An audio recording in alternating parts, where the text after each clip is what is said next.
would have liked, and I said this before, Charlie Cox being in the film as his lawyer was absolutely fantastic, and I would have liked to see more of the legal ramifications because the film glosses over it. Like I would have liked to see him in court, brought up on charges, and seen the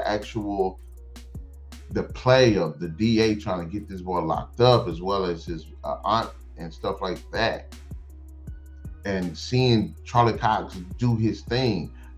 I would have also liked to see Jennifer Waters being up in this. I actually wanted to see her be the lawyer, but it was nice seeing Daredevil as well because now the Netflix films series is actually canon, even though it's fucking common sense. And Kevin Feige is a dumbass, but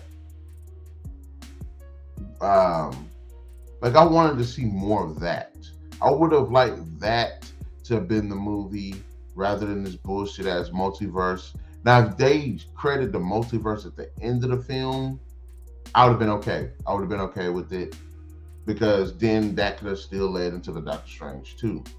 But I would have loved to have been them dealing with the legal ramifications of him being exposed to the world, what that exposure does mean to people that wear a mask. See, and that could have potentially brought in more, again, Jennifer Waters. I'm glad it did bring Daredevil in. But that also could have introduced another villain that could have capitalized on knowing he's Spider-Man. Aunt May dies in the film. Spoiler alert. And that could have been a ramification of them knowing that he's Spider-Man. So I knew they were going to gloss over it.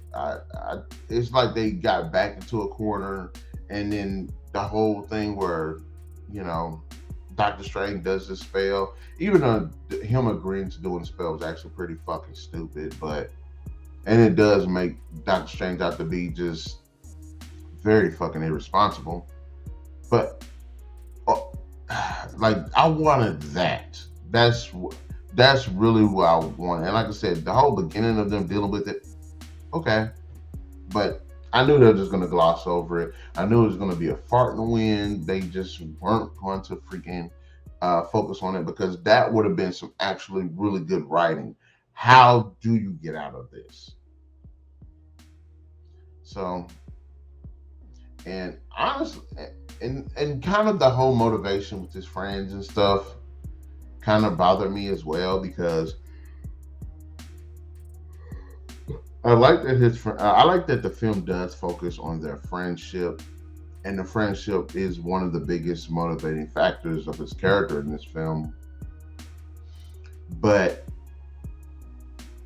I don't think it was a strong enough factor for them to have went the direction that they went. I heard another YouTuber end up talk about this, and he said that's for them to cast a spell for everybody in the world to forget that he's Spider-Man just so they could go to college together, because that pretty much was the straw that broke the camel's back.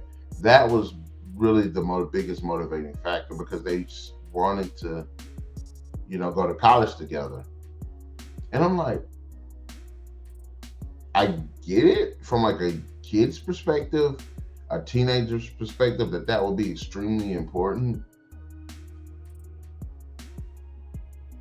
But it's not important enough to cast a spell for everybody in the world to forget something like that. Again, if Aunt May would have gotten killed as a result of it, due to some supervillain, trying to get revenge, I get that. That makes sense. That would be, and he did it to protect people's lives. I get that. That makes sense. But the whole college thing, and then it was one college, I think. And so how many colleges did y'all wait to? I mean, I get that was y'all dream and everything, but in the real world, that kind of happens. You can't always get what you want, so it's like you have to deal with it. So it's like, okay, did y'all try doing several other colleges? And maybe if all of the colleges said this, okay, fine. I could get that too. And even there's a moment in the movie where Doctor Strange is in the middle of casting this extremely powerful spell, and Peter does not shut the fuck up, which leads to the spell messing up. But he's like, You didn't even talk to the college to see if you can get, you know, the rejections appealed or something. And he's like, no, I didn't know you could do that. And then that's when he closes the door, and I'm like, you know what? That was just dumb. Really? So his Aunt May didn't tell him that. Happy didn't tell him that. The other two didn't think about it. So, like issue, like I was like, oh my gosh, that bothered me. I didn't like that. That was not. And like I said, in real life, you should get used to that because a lot of people that are talented, that are smart, get rejected from college. You know, despite the fact that they're more than well qualified to be there. So it could have been a hell of a lot better reason. And then another issue I have with the film is the fact that they try to, okay, they're villains, and to some extent, I like the sympathetic card that they're all dealt. Norman Osborn becomes the Green Goblin to try to save his company. I mean, he does it unintentionally, but he ultimately did it because he tried to save his company. Dr. Ock becomes the way he is because he's trying to do this experiment. He accidentally kills his wife, and he's trying to. It's one of those moments where a character sees power, and he's trying to attain it. Now he does it for different reasons. Like he wants to have renewable energy. Just basically, he's a mad scientist. Okay, I can get behind that. Jamie Foxx, the one I sympathize with the most, is basically a loser in life. He ends up getting power, and as a result of it, becomes a villain because he's felt so abused and stuff. So, okay, I get it. The Lizard, trying to heal his arm because he lost his arm. He tried to regenerate it. Ultimately, pulls basically a Jekyll and Hyde. Okay, I like that. Sandman isn't really a bad guy. He's just trying to take care of his daughter and just dealing with the shitty hand that he's dealt. Even though he's doing it the wrong way. Okay, I get that too. So why the fuck is Peter Parker trying to heal them? Sometimes a villain is a villain. It's nice to just have a villain just be a villain. You know what I mean? I like again, the Green Goblin. I like the fact he's just a straight up asshole. It's like if you could see any equivalent in any of these films of the Joker, the Green Goblin would be it. So I like some villains. I can understand being sympathetic, but I like actually just seeing a villain just be a villain sometimes. And this film does this thing, has this thing where, and this doesn't really make sense that he even had this. Happy is under investigation because apparently this super advanced machine came up missing. Happy has the machine in his home. And I'm like, why? If you're under investigation for stealing this shit, it probably shouldn't be at your house. Now, if you have it in some warehouse or something, that you bought off the books or something, I get that. But to just have it in your house, it's like, how come the police didn't come, the FBI didn't come and arrest his ass?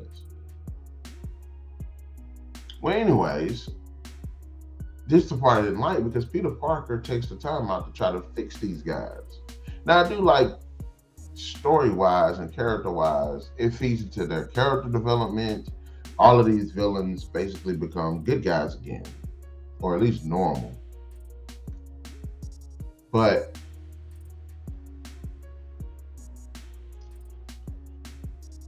this is the issue. Conveniently, he ends up basically finding a cure for all of them. And it's all happened, I don't know, within, like, in the story of the movie, in maybe an hour. And I'm like, oh my gosh. Why? Why does he have to have a cure? I don't like that. It fucking sucks. And a lot of it is, if you look at Doc Ock, when Peter finally gets to him in the story, They have a conversation in the middle of a fight, and that's when Doc Ock wakes up. He becomes aware that he's doing all these bad things, and he ultimately sacrifices himself to save everybody, to save the city. And Tom Holland just pretty much undoes that. Now, I want to say this too. I don't care what nobody says. I'm with a lot of people when it comes to Tom Holland's Spider-Man. I think he's a good Spider-Man, but he utilizes Stark tech way too freaking much, and it takes away from his character. Now, in the middle of the fight between him and Doc Ock on the bridge, he sprouts out the legs, and that was probably the only scene where I was like, I like the fact that he has a Stark tech, because it made for a very entertaining fight sequence with Doc Ock. Now, outside of that, outside of that, it was his. It's not. It doesn't feel like Peter Parker. It feels like Tony Stark. It feels like anybody could have been wearing the suit, doing all of this stuff, and not Peter Parker. And you don't want that feeling. In the other two films, it felt like Peter Parker was doing all this stuff, but in this one, it feels like Iron Man. If anybody can get into the suit, you can pretty much be Iron Man, and it feels like the same thing. And then that's ultimate. That's how he ends up. I need to stop saying ultimate. That's how he ends up beating Doc Ock. Excuse me.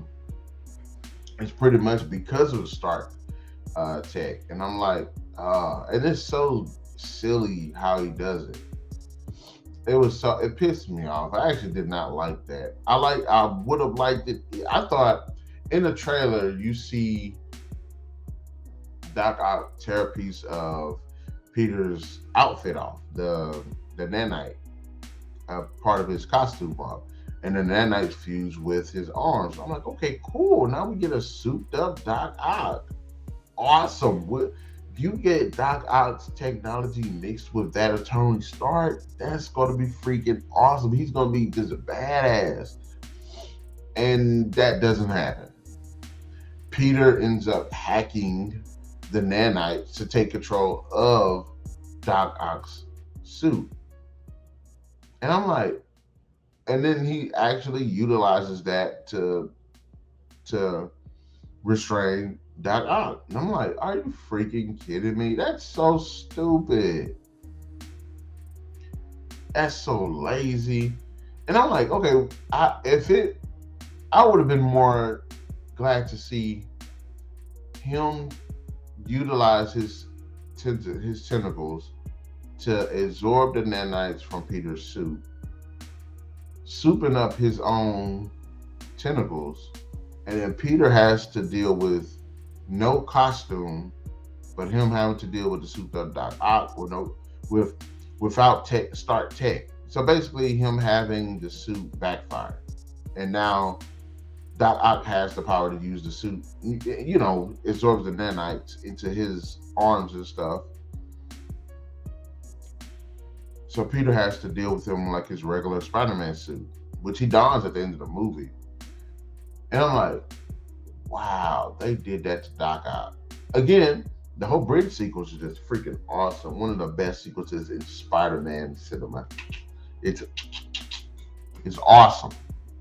But they just dropped the ball with some of the humor that they put in. Ned's character, for what? Now, Ned is one of those characters, like, I fucking hate Ned. I wish his character would have took the glider instead of Aunt May, because he is such a freaking annoying character. And what he does in the film, what he brings to the film, is questionable. It's very questionable, especially since a lot of stuff that's going on seems very convenient. And like I said, I like the movie's entertaining, but there's a lot of conveniences in this film. Things happen because they just happen with no explanation. Ned ends up developing ability to utilize magic. to a certain extent. And you're like, so he never showed that ineptitude in any other film. It was never brought up. And because he does it, it ends up saving helping the crew out conveniently when they needed it. Um, and also it was actually utilized to bring out Peter Parker, with Andrew Garfield and Tobey Maguire. Now, if Doctor Strange would have did it looking for Peter Parker and they popped up, I'd have been like, cool. That would have been a lot better. But just, I don't like Ned. I've never liked Ned. A lot of people don't like Ned. Ned is that annoying friend that should have died in the horror movie because he kept doing and saying stupid stuff, but he doesn't. And somehow he survives. Hell, a lot of times the main character sacrifice himself for this character. You're like, why this character just don't die? I don't like Ned. I never liked Ned. He's always just been just a stupid character. What he brings to this film emotionally wise, especially the relationship that's really pronounced in this film between the three. I liked it. I would say I do like that, but also I still don't like his character. But there is a lot to unpack with that. I wish I could have brought Ken with me in on it, or potentially Zach or Kenner, because I think it would have been a really good back and forth. But like,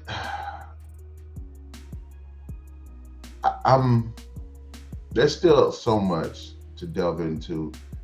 What led up to Aunt May's death? What was the point of having Happy and Aunt May break up if Happy was still going to be in a movie to support them anyway? Like, that was pretty stupid. Why the forgetting spell? And why was it Peter Parker that messed up the spell? Why couldn't, and this is way I think should have been, okay, when Doctor Strange is doing his spell, everybody in the world forget spell, Peter won't shut the fuck up, despite the fact that Doctor Strange is telling him to shut the fuck up. Then he's like, well, okay, I don't want Aunt May to forget. I'm like, shouldn't that have been something you said before he did the spell? Because he keeps adding people, messing up the spell even more.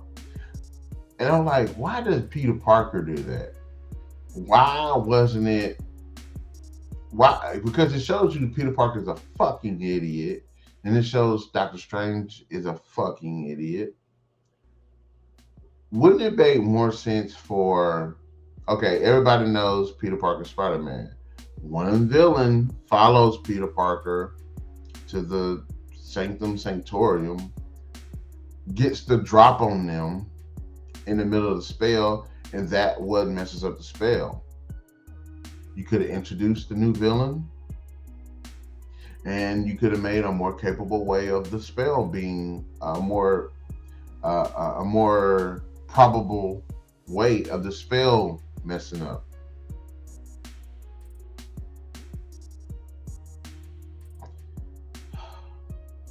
Like I said, it's still an entertaining film. Has some really, really good moments. I cried when Andrew Garfield popped up. I cried when Tobey Maguire showed up. I cried during the end sequence when they had the very good conversation of,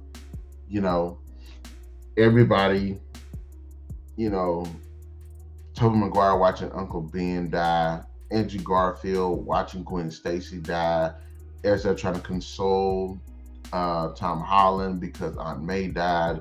I cried during those sequences. I really enjoyed seeing these three characters, their dynamic, them working together, them speaking together, seeing it. Like, ultimately, that's what you go to see No Way Home for, is that dynamic, those scenes, because they, next to that fight scene with Doc Ock and a handful of other ones, they are absolutely perfect with those sequences. They are so meaningful. They literally are the meat and potatoes of this film.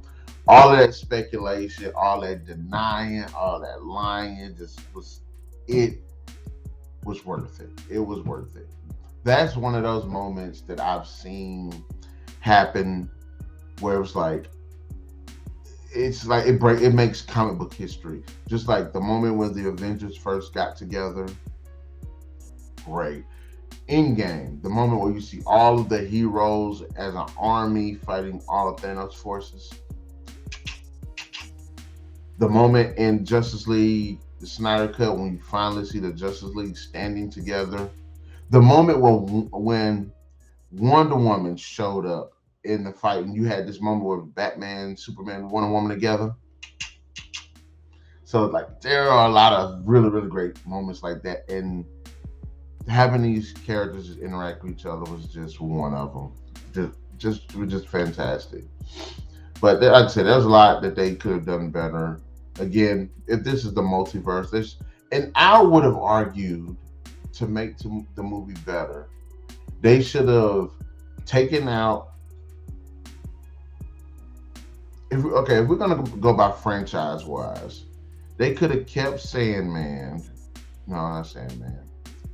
If they were gonna bring back some characters, okay, fine. They could have brought back Green Goblin, I guess. Doc Ock, okay. Electro, okay. I guess Lizard, okay. But then they could have brought two more villains from other universes, and that could have been a potential Sinister Six movie. Because they brought Eddie Brock, Venom in, even though he didn't interact with them. So what was the point of that? And again, he didn't know Peter Parker was Spider-Man. So what was the point of him being brought over?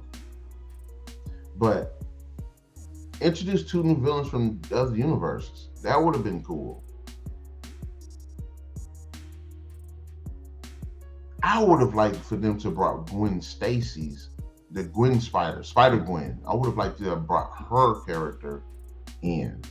That could have introduced another Spider-Man and potentially another franchise. But then again, Sony had the Spider-Man rights. But I still would have liked them to have brought Gwen Stacy. It actually had I don't want Emma Stone. If Emma Stone's character would have stayed alive, that would have been like cool. But it would have been nice to see. It would have been nice to see somebody else play the character, and I would have been cool with that. I would have been really, really cool with that. That would have been a good introduction of a character, because Spider-Man Gwen was one of the best characters into the Spider-Verse, and I'm hoping that her character returns for the sequel. But you know, those are the good, the bad, and the ugly of Spider-Man and No Way Home. And I just want you guys in the comment section below, let me know, what are your thoughts? What were some of your favorite moments? What were some of the moments that you didn't like so much? What were some of the things that they could have done better? Because honestly, they could have did a lot better with this film. I would have liked for them to have done the whole legal aspect of it, and then maybe did like a two offer. Have this movie be like the Infinity War, and then the next movie be like the Endgame.